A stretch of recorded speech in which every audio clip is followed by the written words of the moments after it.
Hello అండి, అందరికీ నమస్తే. Welcome to lucky vibes YouTube channel. కమ్మని ఫిష్ పుల్స్ చూద్దామా?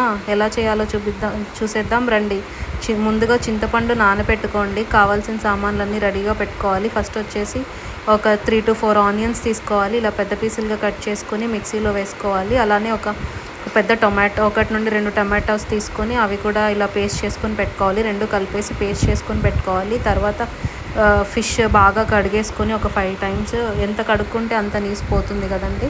బాగా వాష్ చేసుకొని పక్కన పెట్టుకొని ఉప్పు, కారం, పసుపు వేసుకొని కొంచెం ఆయిల్ వేసుకొని మ్యారినేట్ చేసుకోవాలి. బాగా ముక్కలకి ఆ స్పైస్ అంతా పట్టేలాగా ఒక 1 స్పూన్ ఆయిల్ వేసుకొని బాగా వాటికి పట్టేలాగా కలుపుకొని రెడీగా పక్కన పెట్టుకోండి. ఒక 15 minutes ముందు అలా చేసుకుంటే సరిపోతుంది. తర్వాత వెడల్పాటి కడాయి పెట్టుకొని, అందరికీ తెలుసు కదండి చేపల పులుసు ఇలాంటి వెజల్స్లో చేయాలి అని, పెట్టుకొని సరిపడా ఆయిల్ వేసుకొని కొంచెం ఎండుమిర్చి, గార్లిక్, అల్లం వెల్లుల్లి పేస్ట్, కరివేపాకు, ఆవాలు, జీలకర్ర, మెంతులు ఇవన్నీ వేసుకొని బాగా ఫ్రై చేసుకోవాలి. అల్లం వెల్లుల్లి పేస్ట్ పచ్చివాసన పోయేదాకా ఫ్రై చేసుకోండి.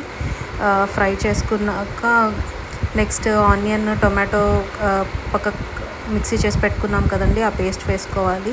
ఆ పేస్ట్ కూడా వేసుకొని బాగా ఫ్రై చేసుకోవాలి. ఇది ఎంత బాగా ఫ్రై చేసుకుంటే టేస్ట్ అంతా బాగుంటుంది.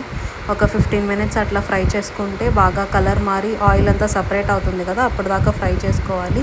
చూపిస్తున్నాం కదా, ఇక్కడ ఆయిల్ అంతా సపరేట్ అవుతుంది, చూస్తున్నారా? ఆ స్టేజ్లో ఇలా దగ్గరకు వచ్చాక 2 to 3 spoons కారం వేసుకోండి. కారం వేసుకొని బాగా కలుపుకోవాలి. డెఫినెట్గా ట్రై చేయండి, విలేజ్ స్టైల్ చాలా చాలా బాగుంటుంది. పసుపు, జీలకర్ర పొడి కూడా వేసుకోవాలి. నెక్స్ట్ కొంచెం రుచికి సరిపడా సాల్ట్ వేసుకోవాలి. తగినంత వేసుకోండి మీ టేస్ట్కి తగ్గట్టు. అన్నీ వేసుకొని బాగా కలుపుకోవాలి. మళ్ళీ ఒక 5 minutes అట్లా కలుపుకుంటే ఆ స్పైస్ అంతా పడుతుంది. తర్వాత చింతపండు రసం తీసుకొని పులుసు అంతా వేసేసుకోవాలి. సరిపడా వాటర్ కూడా వేసేసుకొని మొత్తం అంతా ఒకసారి బాగా కలుపుకోవాలి.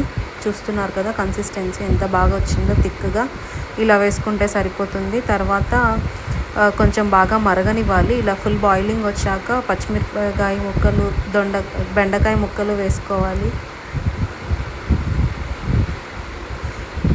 బెండకాయ ముక్కలు కొంచెం పెద్దగా వేసుకోండి. బెండకాయ ముక్కలు పులుసులో చాలా బాగుంటుంది టేస్ట్. తర్వాత ఒక 2 spoons గరం మసాలా వేసుకోవాలి. తర్వాత పక్కకు మ్యారినేట్ చేసి పెట్టుకున్న ఫిష్ ముక్కలు కూడా వేసేసుకోవాలి. ఫిష్ పులుసుని బాగా బాయిల్ చేయనివ్వాలండి. ఫిష్ ముక్కలు వేసేసాక ఇంకా గరిటతో కలపకుండా ఇట్లా యుటెన్సిల్ని డైరెక్ట్గా కలుపుకోండి, లేకపోతే ముక్కలు విరిగిపోతాయి కదా. ఇలా బాగా కలుపుకొని ఒక 2-3 సార్లు ఫుల్గా మరగనివ్వాలి. దాన్ని బట్టి ఆ గ్రేవీ, ఆ స్పైస్ అంతా ఫిష్ పడుతుంది. తర్వాత మామిడికాయ ముక్కలు, కొత్తిమీర